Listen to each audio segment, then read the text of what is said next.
காலையில குழந்தை நேரில் குளிக்க சொன்னாரா, சந்தன குங்குமம் வைக்க சொன்னாரா, காலையிலும் மாலையிலும் திருவிழா கேட்க சொன்னாரா. திருவிழா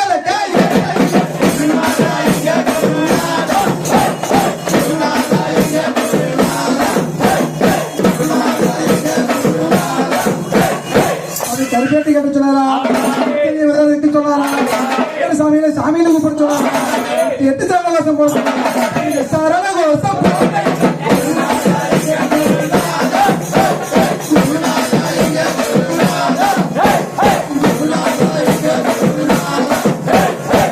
பழகிட்டு பதினஞ்சு பக்குவமா போக சொன்னாரா, வீடியோ வைக்க சொன்னாரா, பாட்டு பாட சொன்னாரா, பாட்டு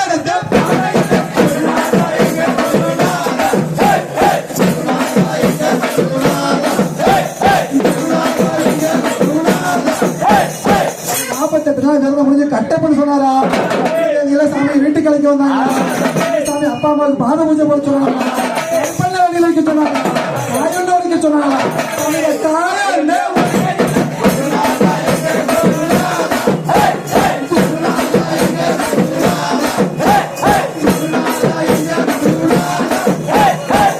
கட்டுக்கட்டு கோயிலுக்கு கூட்டிட்டு போனாரா. சாமி வரிசையில் உட்கார வச்சாரா.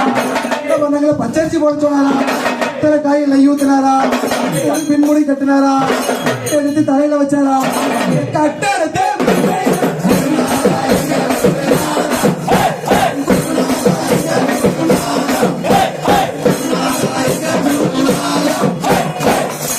எரிமலை வந்துருச்சுமா. சாமிக்கு சாயங்களை வாங்கணுமா, தலைகளை கட்டி கொண்டமா, பூசிக்கிட்டமா, ஆபர தொழுதமா, பேசணுமா, முதலி ஆடணுமா,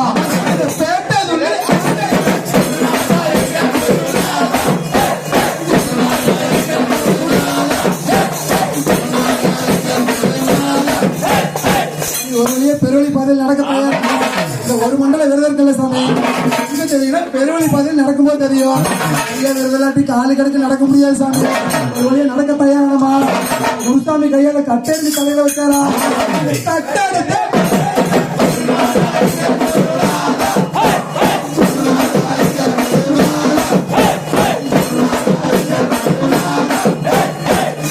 ஆடி பாடி பேருக்கு கூட வந்துருச்சு. போட்டோமா, 7 மைல் வந்தோமா, வந்தோமா, அழுதியில ஒரு கல் எடுத்தோமா, அழுதியில கல் எடுக்கிறது தெரியுமா. அரிசிய வதை செஞ்சது அழுதியில, அரிசிய வதை செஞ்சு மேலே வைக்கிறது கண்ணீர் குண்டுல, கண்ணீர் குண்டுல மகிழ்ச்சியோட பூத உடல் வளருதுன்னு ஐதீகம். பூத உடல் அமைக்கிறதுக்காக கல் எடுத்து போறோம். என்னன்னு கேட்டீங்கன்னா இந்த கல் எடுத்து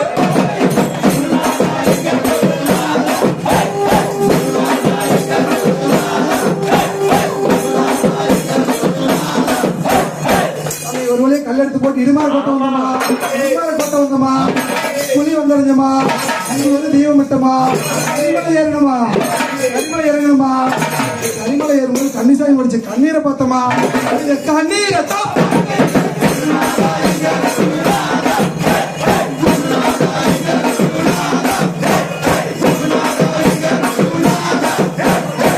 ஒரு வழி கரிமலை ஏத்த ஏறி இறங்கணும். சரியான வட்டம் வந்தமா, சரியான வட்டம் வந்தமா, நதி வந்து சேர்ந்தமா. அம்மா இந்த சாமிமார்கள் சலவேசம் போட்டுருமா.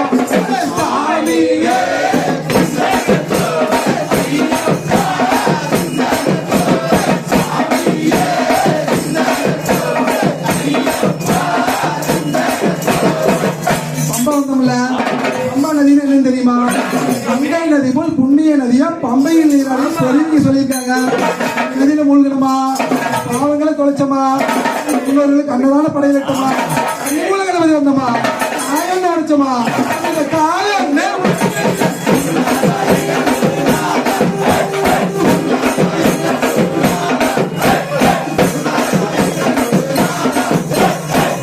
கனிமலை கோவிலும் சரகுத்தி வந்தமா, ஒரு வீட வந்துடுங்கம்மா, வணங்கணுமா, வந்துடுங்கம்மா. சரங்குத்தி வந்த உடனே நம்ம குருசாமி கன்னிசாமி சரத்தை எடுத்து கொடுத்த சொன்னா. சரத்தை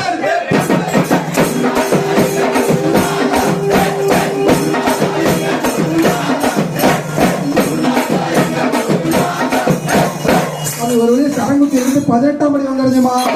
19 காய் வச்சமா, அது நெய் நினைச்சமா, செலிக்கல் நினைச்சமா, செலிக்கல் நினைச்சமா, அந்த மாதிரி பையனும் நினைச்சோமா, குழந்தைகள்லாம் கல்வியில பெருகும் நினைச்சோமா, முன்னேற நினைச்சோமா, ஒவ்வொரு படியா தொட்டு வணங்கணுமா, கொடி மரத்தை வளம் வந்தோமா, ஐயனை ஒரு வளம் வந்தோமா, ஐயனை நெய்யபிஷேகத்துல பார்த்தோமா, நெய்யபிஷேகம்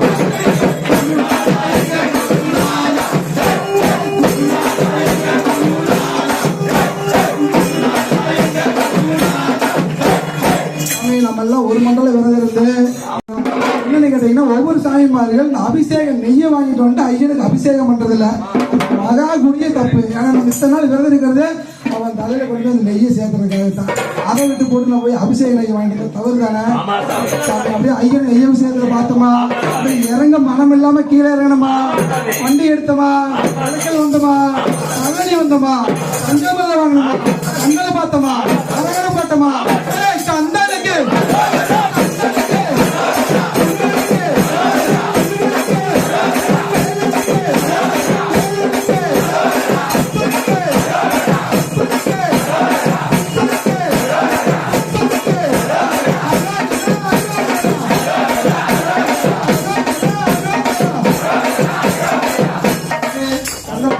வண்டிக்கு வந்து சேர்ந்தோமா, கணக்கு வழக்கெல்லாம் பார்த்தாரா, காசை கையில கொடுத்தாரா, காத்தால வீடு வந்து சேர்ந்தோமா, பொங்கலை வச்சோமா, குழந்தைகள்கிட்ட தயாரானமா. என்னன்னு கேட்டீங்கன்னா, அடுத்த வருஷம் 1ஆம் தேதி கார்த்திகை மாசம் எப்படா வரும்னு காத்துக்கிட்டு இருக்கிற கன்னிசாமிமார்களுக்கும் நம்ம குருசாமிமாருக்கும் சரணவாசம் போட்டிருக்கோம்.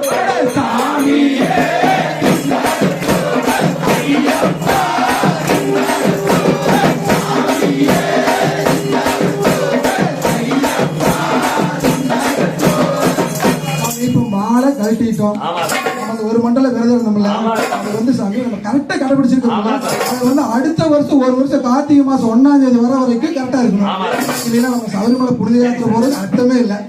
என்னன்னு கேட்டீங்கன்னா, சபரிமலை போவேனே குருசாமி வந்து நமக்கு ரொம்ப முக்கியம். நம்மளுக்கு அம்மா அப்பாவை காட்டுறான், அப்பா குருவை காட்டுறாரு, குரு தெய்வத்தை காட்டுறாரு. அப்பேற்பட்ட குரு நம்ம எப்படி மதிக்கணும்?